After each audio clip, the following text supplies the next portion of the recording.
Aquarius! Kamusta? Ito po si Divine Tarot 888 for your General Tagalog Tarot Reading Love Message. Actually, bonus reading nyo ito, guys. So, tingnan natin ang energies connected sa'yo ngayon. Okay? Comment present para alam kung nanonood kayo. So, unang card is abundance. Open your heart to receive the abundant love the universe has to offer. Ang ganda naman ito. Parang ang swerte mo naman.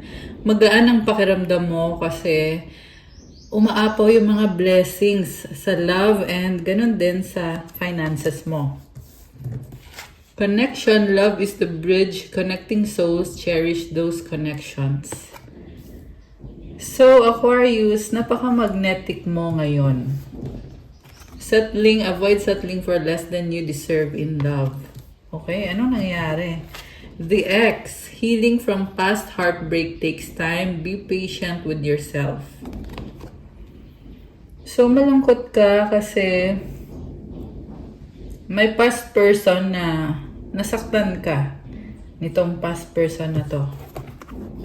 Pero alam mo, kahit andyan yan, kumbaga, temporary problem lang yan. Kasi ang ganda ng energy mo eh. You attract abundance. And I just saw 1, 2, 3 angel numbers. So, divine timing. Trust in divine timing. Love arrives when it's meant to. Alam mo sa sarili mo na na-attract mo yung totoong love. It's only a matter of time kung kailan yan dadating. Adventure. Seek adventure together. It adds excitement to your journey. Alam mo, may connection dito na tinalikuran mo. So, ngayon, andun yung feeling mo na hindi mo alam kung anong mangyayari, anong susunod, pero you feel like malaya ka ngayon. Celebrate the love you share with those who matter most. Okay, may nakita ko dito na nakikisama ka sa isang person. Pwede kasi yan, may communication pa rin kayo. Tinatry mo makisama, pero hindi ito yung klase ng relationship na deserve mo or gusto mo. Nurture your relationships like blooming flowers, they will flourish. Ayun naman pala eh. Mukhang okay naman kasi may energy na very nurturing. Pwede kasing kinasal ka na sa taong to or committed kayo sa isa't isa. Pero may nangyari sa past na niloko ka niya, nahuli mo siya, nasaktan ka niya. Relax. Find joy in the simple pleasures of just being together. Okay, so parang komportable ka. Sobrang komportable ka sa kanya. Ayan, sorry. Sorry, inaayos ko muna yung camera. Ayan. Okay. So, anong mga paparating na energies kay Aquarius? Pets. Getting a new pet, giving a current pet more love.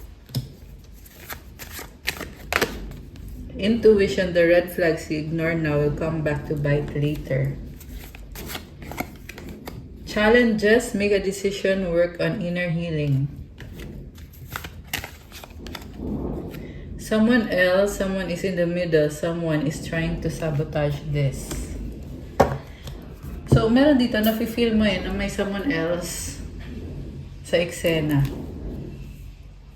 Okay, tingnan natin. Gamitin ko yung aking romance angels. Ano pa ba ang mga energies around you? Reconciliation. Someone from your past is returning to your life. Okay. Sino naman tong babalik? Wedding. This situation involves a marriage. Pwedeng nagkabalikan na kayo kasi kasal naman talaga kayo. Or pwede din tong babalik siya kasi gusto niya mag-settle down with you. It's safe for you to love, open your heart, to give and receive the highest energy of all. Alam mo, may pagbabalikan talaga dito. Flirt, extend your light-hearted energy to others. Playfulness, to recapture romance, allow your inner youthful spirit of fun to shine. Okay. So, reconciliation to. May something pa dito na kailangan nyo pang pag-usapan kasi may tampo ka sa taong to. So, kung committed kayo sa isa't isa, kailangan nyo i-settle yan para wala kayong, alam mo yon, wala kang tinitiis na damdamin, wala kang tinatago. Okay, you need to be open sa communication ninyo. So, tingnan natin from the tarot kasi gusto kong tingnan yung nasa past, present, and future. So, alisin ko muna to. Ayan. Okay, so Aquarius.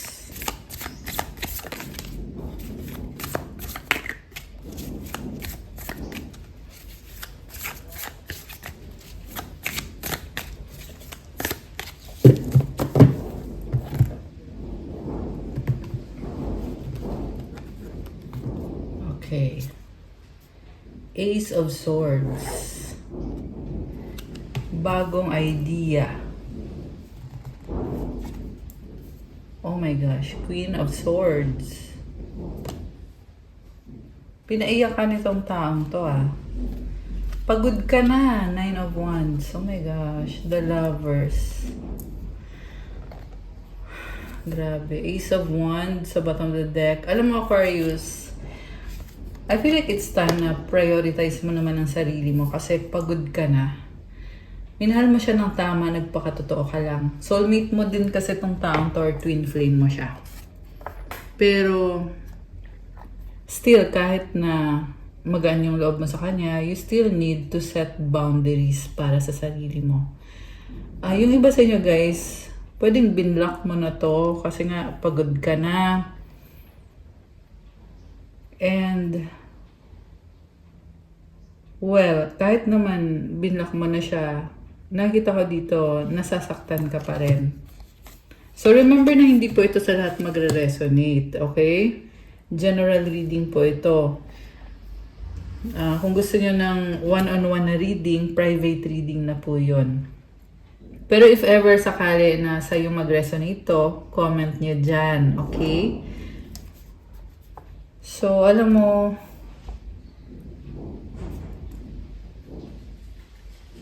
sabi kasi dito, nananahimik ka eh, tapos biglang pumasok sa buhay mo itong taong to, nasaktan ka niya, and nasa process ka pa lang ngayon na tinatry mong tanggapin ang mga nangyari. Ten of Swords is here. Knight of Pentacles. Yung nakikita kong nangyari dito, yung person mo, it's either LDR kayo, magkalayo kayo, or may iba pa siya. Kaya hindi niya mabigay ng buo yung attention niya, yung pagmamahal niya sa'yo. Kasi may iba pa siyang person na ka-deal. Eight of Cups, Ten of Wands. Burdened ka na. So, na-overwhelm ka ngayon, Aquarius. And I feel like it's time for you to let go yung mga bagay na hindi nag-workout. Kasi kung papasanin mo yan, mabigat talaga. Ito yun oh, burden ka eh. So kailangan mong bitawan, huwag mong kontrolin. Partly, may nakita kayo dito na kasalanan mo rin kasi gusto mo may control ka. Gusto mo ikaw yung masusunod. So, parang sinasabi sa'yo ng universe na huwag mong ipilit. Meron ka kailangan matutunan dito kung bakit ka nasasaktan kasi may lesson na kailangan mong matutunan. So, ngayon na nahihirapan ka sa taong yan or sa sitwasyon na yan, it's like sinasabi ng universe sa'yo na mas mabuti pa na i-clear mo muna yung energy mo, mag-isa ka lang muna. Set your boundaries. I feel like hindi ka tinulungan nitong taong to kasi burdened ka eh. And they also stab you in the back. So, the star card is here. Actually, ito yung energy ng Aquarius. Aquarius energy.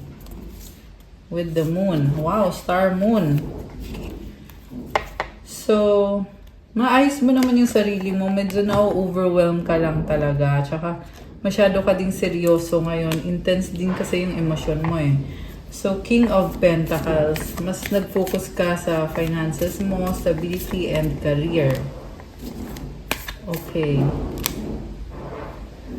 Alam mo, nag-i-improve yung finances mo, sabi dito. Para ka nakahanap ng treasure. And then, iniisip mo kasi yung bahay. Ayan. Yung iba sa inyo guys, magkasama kayo sa iisang bahay or meron kayong legacy nitong taong to. Pero on your own, you are doing so well.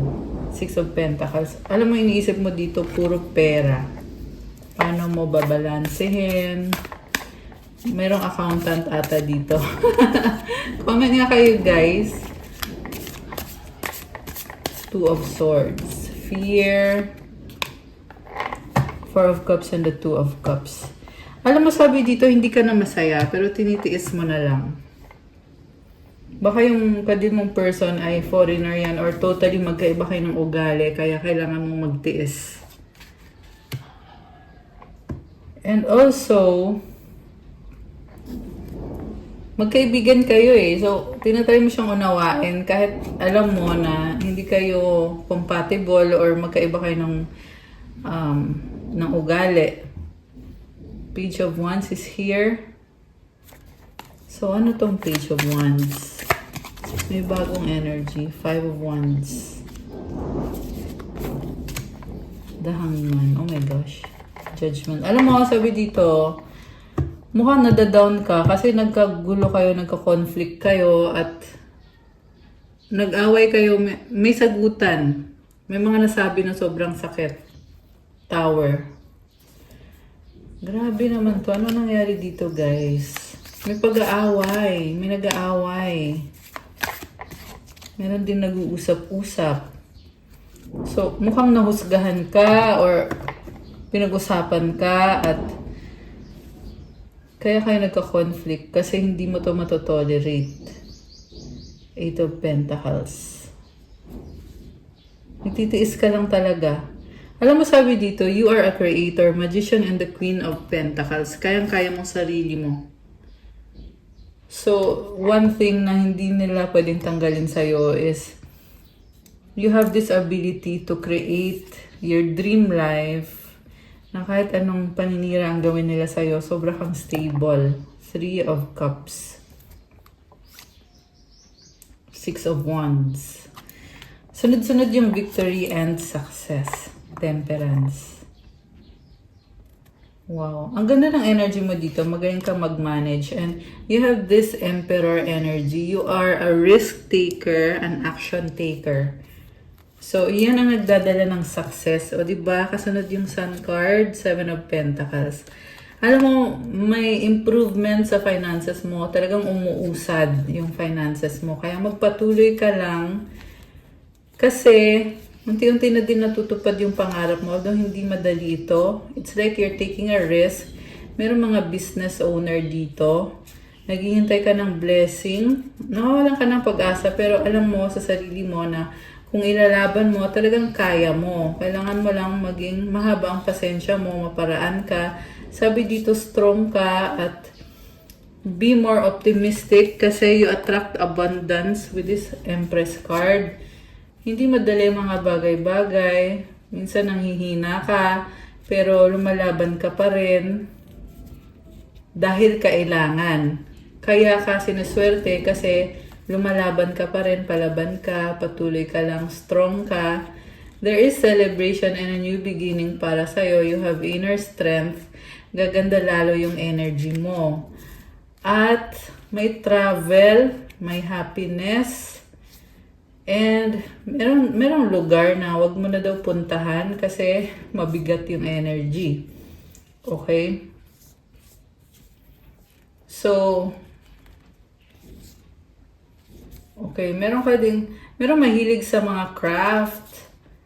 Okay, may travel na hinihintay mo na gusto mong mangyari at matutupad, mangyayari yung travel na yon. It's a big plan. Ayan, natapos natin lahat ng cards. Ganun lang kabilis. So, yun yung mensahe. I feel like you care more about your stability, career, finances right now and your peace of mind. So, sobrang kontento ka sa nakikita ko dito. Ang ganda ng energy mo, magaan kasi connected ka kasi kay God. So, that's what I like about you.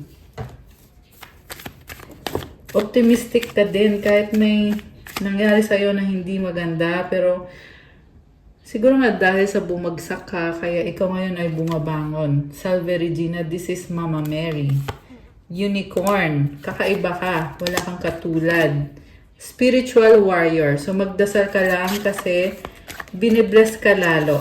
Third eye chakra, ibig sabihin yan ay may may gift ka na alam mo kung anong mangyayari, kaya alam mo din kung anong dapat mong gawin. 888 abundance. So you attract money. 5555 change and blessing. Be still and know that I am God. Psalm 46:10 meditation. So I feel like sinasabi ni God sa'yo na magpatuloy ka lang kasi siya na yung bahala sa mga hinihiling mo. Kumalma ka lang, mag-meditate ka. I love this. Ayaw ni God na mag-alala ka. Gumagawa siya ng paraan para sa'yo. 333, it symbolizes abundance. Isaiah 43:18-19, forget the former things. Do not dwell on the past.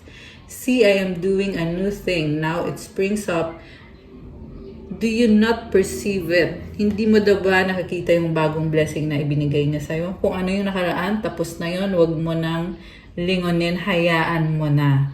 Tingnan mo ngayon yung bagong blessing na ginawa ni God para sa'yo. Ginawa ka niyang bagong tao ngayon, Aquarius. Kaya sinasabi niya, hindi mo kailangan kontrolin ang mga bagay-bagay. Kasi siya talaga yung may control.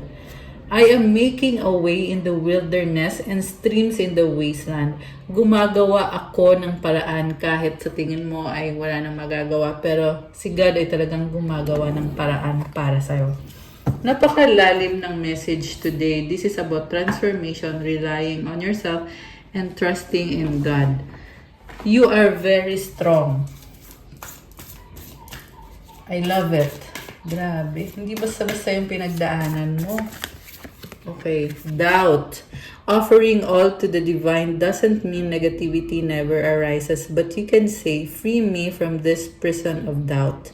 I cast this burden to you. Show me your will and restore me to faith and confidence. So, ito na nga, may nangyayaring hindi maganda, pero huwag ka daw magduda, sabi ni God. Kailangan isurrender mo yung burden mo kay God at ipag-pray mo na ipakita niya sa'yo kung ano yung plano niya para sa'yo at i-pray mo na ibalik yung faith mo at ibalik yung confidence mo. So, huwag kang panghinaan ng loob, which is actually yan naman talaga yung reading mo today, Aquarius eh. Hindi ka nawawalan ng pag-asa. Talagang meron at merong pag-asa sa puso mo. Being enough, the innermost heart says you are enough. Nowhere to go, nothing to get, nothing to change. No need to grow more deserving. You, yes, you are loved. Sapat ka na. Wala ka nang pwedeng hilingin pa. Nasa sayo na kung ano yung mga kailangan mo. Money. All my finances are now in divine order. Love itself knows my needs and is the source for all. I needn't cling to gain or fear loss. Every need will be met through offering all to the divine. So, lagi mo i-offer lahat ng mga effort mo kay God. Kasi, i-bless niya yan. Grabe naman. I love this. Talagang sinasabi ng angels mo na lakasan mo ang loob mo, Aquarius. 1 to 3 vision, your path will not look identical to anyone else's. That is what makes you unique. Remember that as you stay the path that feels connected, the path will continue to lead you to alignment. Let your vision be as different as you are. So, kanina meron ding unicorn na card. Ito nga yung sinasabi ko eh, iba yung landas mo. So, wag mo ikumpara yung sarili mo sa ibang tao. Magpatuloy ka sa landas mo kasi it brings alignment, meant to be na mangyari ito. Affirmation, my path is mine and mine alone. When I follow my path, alignment comes naturally. So, kailangan mo lang talagang magpatuloy kahit masakit, kahit dumadaan ka sa matinding pagsubok, kahit umiiyak ka palagi, Pero after ng pag-iyak mo, may pagbangon at lumalaban ka pa rin ulit. Very emotional yung naramdaman ko sa mga messages dito, guys.